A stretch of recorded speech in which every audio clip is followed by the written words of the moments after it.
샬롬, 이동춘 목사입니다. 오늘도 여러분의 삶이 주님의 평안으로 가득하시길 기원하며 하나님의 말씀을 나누겠습니다. 오늘 주시는 말씀은 요한일서 3장 18절로부터 24절의 말씀입니다. 자녀들아, 우리가 말과 혀로만 사랑하지 말고 행함과 진실함으로 하자.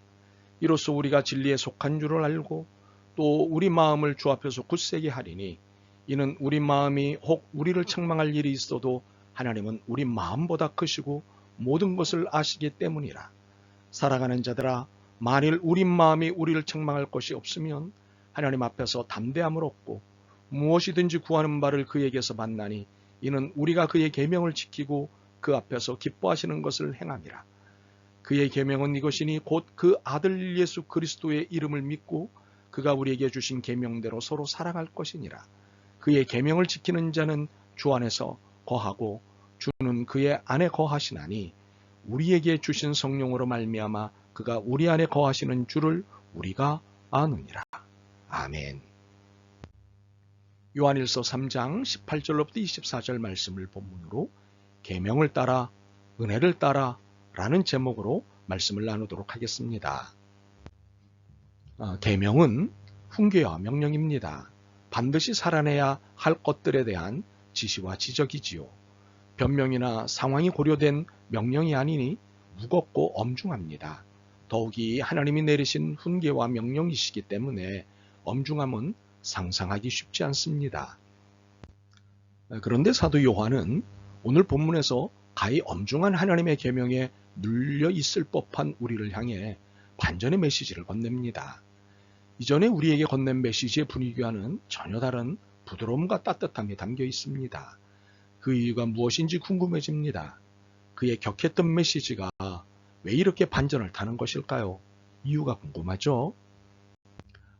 사도 요한은 자신이 사명으로 맡은 하나님의 계명을 전달합니다. 23절입니다. 그의 계명은 이것이니 곧 그 아들 예수 그리스도의 이름을 믿고 그가 우리에게 주신 계명대로 서로 사랑할 것이니라. 우리는 이 말씀에 놓쳐서는 안 될 것이 있습니다. 믿음과 사랑의 상관성에 대해서입니다. 이는 사랑은 믿음이 우선되어야 한다는 것입니다. 이 설명은 문장 그대로의 의미도 있지만 풀어야 이해되는 의미가 있습니다. 그래서 풀어보겠습니다. 이것에는 예수 그리스도의 이름을 믿어야 한다는 전제가 있습니다. 이것은 우리가 하는 사랑의 근원을 밝히는 일이기도 합니다. 사실 사랑은 흔하게 이해될 수 있는 보편적 가치입니다. 누구나 말하고 사는 것이 사랑입니다. 그러나 우리 그리스도인이 하는 사랑은 3장 16절입니다. 그가 우리를 위하여 목숨을 버리셨으니 우리가 이로써 사랑을 알고 우리도 형제들을 위하여 목숨을 버리는 것이 마땅하니라. 우리가 살아야 하는 사랑은 하나님이 보여주신 사랑입니다. 이 사랑이어야 사랑입니다. 다른 것은 사랑이 아닙니다. 하나님의 사랑에 근거해서 사랑을 하는 것을 사랑이라고 합니다. 그러므로 사도 요한은 하나님의 사랑과 예수 그리스도의 이름을 믿는 것을 연결하는 것입니다. 이는 하나님의 사랑은 예수 그리스도의 이름을 믿어야 이해될 수 있다는 것입니다. 이렇게 이해된 때에야 진정으로 사랑할 수 있게 됩니다. 그러므로 사랑과 믿음은 상관적입니다. 두 번째로 믿음이 없는 사랑은 유효하지 않다는 것입니다. 우리가 사랑을 해봐서 알지 않습니까? 상대에 대한 믿음이 생기기 전까지는 내 마음을 줄 수 없습니다. 반대로 내가 상대에게 믿음을 줘야 상대의 마음을 얻을 수 있습니다. 이렇듯 사랑은 믿음 그 다음입니다. 그런데 우리가 상대를 믿기 때문에 사랑을 한다는 것은 지극히 조건적 사랑이 되므로 그리스도의 희생정신에 위배가 됩니다. 그리스도께서는 조건 없이 헌신과 희생을 하셨기 때문입니다. 조건이 맞고 사정이 갖추어져서 헌신하신 것이 아닙니다. 그분의 사랑은 조건 없는 사랑이십니다.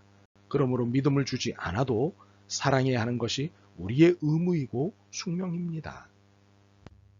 그러나 믿음이 생기지 않으면 사랑하기 어렵다는 것은 사실입니다. 하나님이 사랑이시라는 믿음이 있기 때문에 서로 사랑할 수 있는 것입니다. 사랑은 믿음을 전제로 할 수밖에 없습니다. 그럼에도 믿음 이후에는 믿음을 초월한 사랑 혹은 믿음이 녹아든 사랑을 해야 합니다.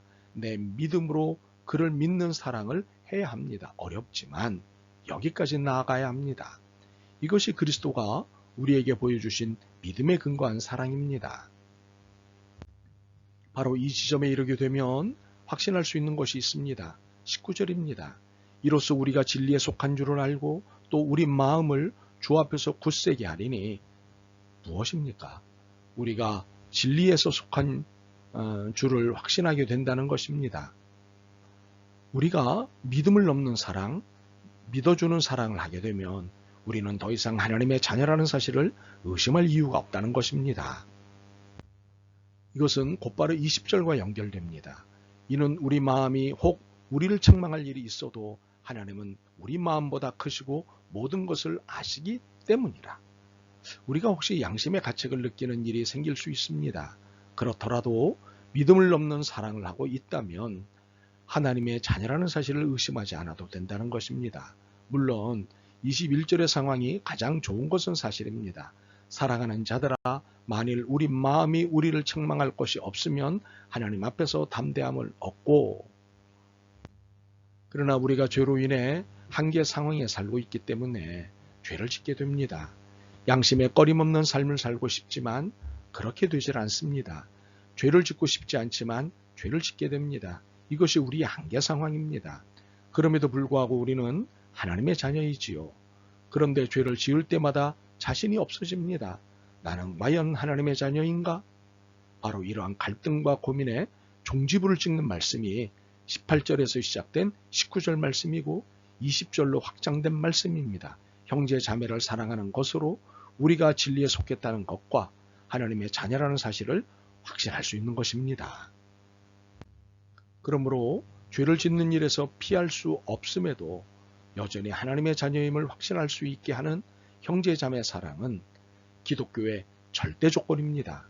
그런데 사도 요한은 형제 자매를 헌신적으로 사랑하는 이들에게 팁을 하나 건넵니다. 22절입니다. 무엇이든지 구하는 바를 그에게서 받나니 이는 우리가 그의 계명을 지키고 그 앞에서 기뻐하시는 것을 행함이라. 그 팁이란 구하는 바가 무엇이 됐든 하나님께 받게 된다는 것입니다. 대단하지 않습니까?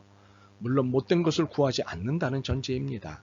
사실 하나님의 자녀로서 무엇을 구하는 것이 선이고 정의인지를 알아야 하지만 이 말씀은 그것을 안다는 전제하에 무엇이든 이라는 표현을 사용하고 있습니다. 물론 하나님이 최종적으로 다 걸러내시니 이 또한 염려할 일은 아닙니다. 여하튼 형제자매를 헌신적으로 사랑하시는 하나님의 자녀는 최고 혜택의 수혜자가 됩니다. 참으로 신나는 일입니다. 우리는 이 신남을, 이 재미를 누리기 위해서라도 열심히 형제자매를 사랑하는 계명을 지켜야겠습니다. 그런데 이 신나는 일보다 더 황홀한 일이 더 준비되어 있음을 놓쳐서는 안 됩니다. 24절입니다.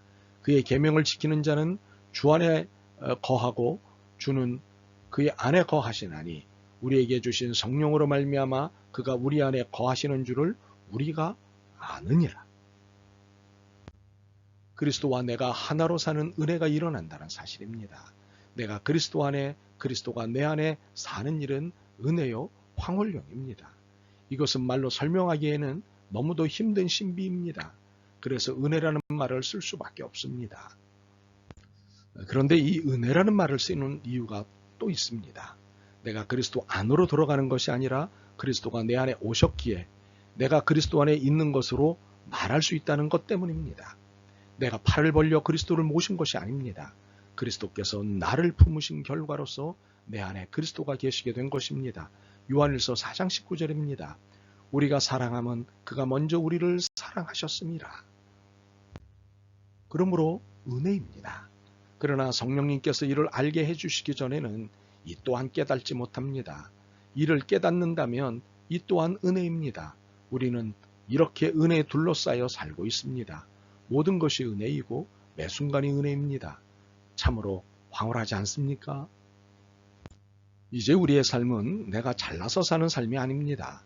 그분의 은혜로 사는 삶입니다. 그러므로 잘난 체 하지도 있는 체 하지도 마십시다. 겸손히 그분의 말씀을 믿고 계명을 따라 서로 사랑하는 것에 집중합시다. 나머지는 은혜를 따라 다 채워주실 것입니다. 아멘. 주님, 말씀을 따라 사는 것이 불편할 수도 있다고 생각했습니다. 그러나 오히려 말씀을 따르는 것이 은혜요 축복임을 깨달았습니다. 사랑으로만 살게 하옵소서. 예수 그리스도의 이름으로 기도드립니다. 아멘. 오늘도 여러분의 믿음과 삶을 응원합니다. 사랑합니다.